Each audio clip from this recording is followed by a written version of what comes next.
Hi y'all, I'm Frankie, coming to you with 12 of this week's best-selling nonfiction books and what people are saying about them. Mary L. Trump's memoir, Too Much and Never Enough, skyrocketed to the top of every chart this week. This tell-all memoir from Donald Trump's niece about the family's dynamics received a starred review from Kirkus, calling it a deeply satisfying read. Publishers Weekly says that Mary L. Trump delivers a concise and damning account of her family's dysfunctions and their role in shaping her uncle's toxic blend of cruelty, incompetence, and vainglory. At number 2, we have How to Be an Antiracist by Ibram X. Kendi.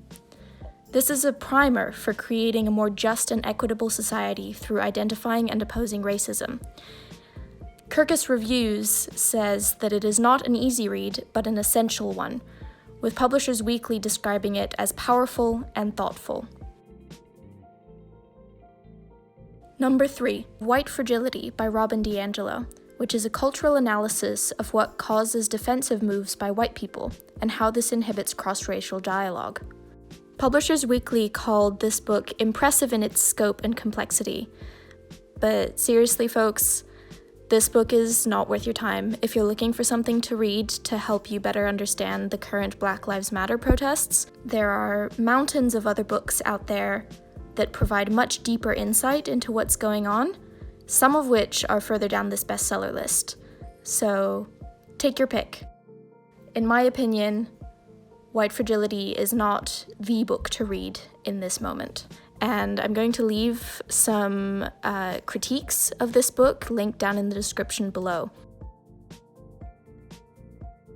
At number 4, we have Untamed, in which activist and public speaker Glennon Doyle describes her journey of listening to her inner voice. Kirkus Reviews describes it as lucid and inspiring, and Publishers Weekly says it is an endearing testament to female empowerment that is full of hopeful messages. At number 5, The Room Where It Happened, in which former National Security Advisor John Bolton gives his account of the 17 months he spent working for President Trump. Publishers Weekly described this as a self-serving account in which the book's most serious allegations are buried in an avalanche of details.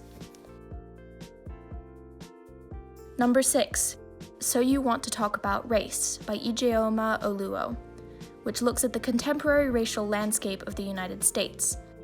Kirkus Reviews calls it a feisty, clear, and candid contribution to an essential conversation, and Publishers Weekly describes it as insightful and trenchant, but not preachy.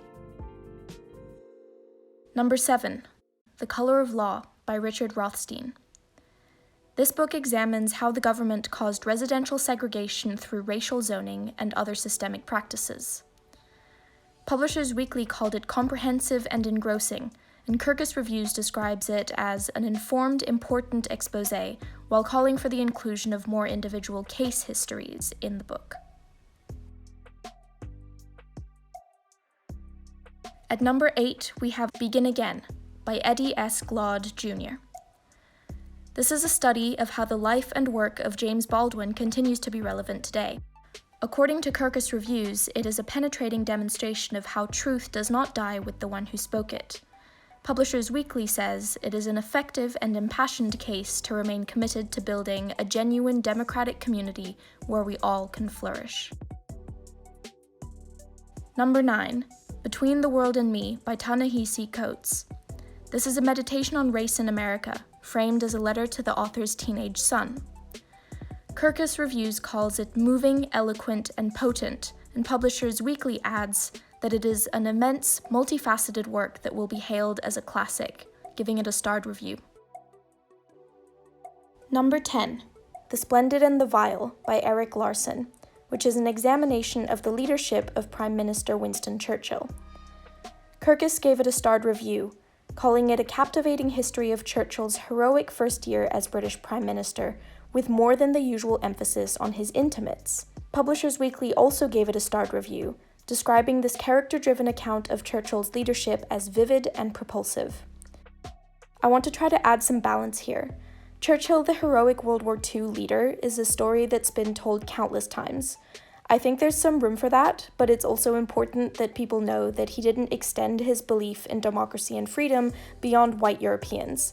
that his racist views and corresponding policies were considered abhorrent and brutish by many of his contemporaries at the time, that he enacted violence on anyone who dared to stand for their rights against the British Empire, from Indians to the Kenyan Kikuyu people to Irish Catholics, and was an unapologetic imperialist through and through.